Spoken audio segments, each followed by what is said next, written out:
ให้ทักทายสบายดีกับบรรยากาศยามเช้าเด้ออยู่ที่เขตชนบท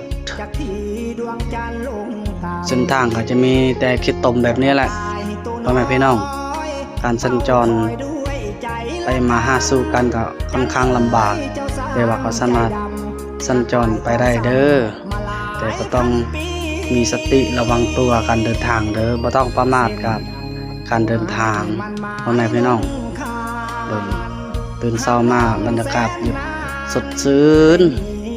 เย็นสบายยามฝนตกก็จะมีตื่นเช้ามาก็จะมีหมอกลงปกคลุมต่ำภูเขาเด้อพ่อแม่พี่น้องเพราะเส้นทางมีแต่กิจตมแบบนี้แหละพ่อแม่พี่น้องเราสามารถสัญจรไปได้อยู่แต่ว่าค่อนข้างลำบากนะพ่อแม่พี่น้องเอ้ย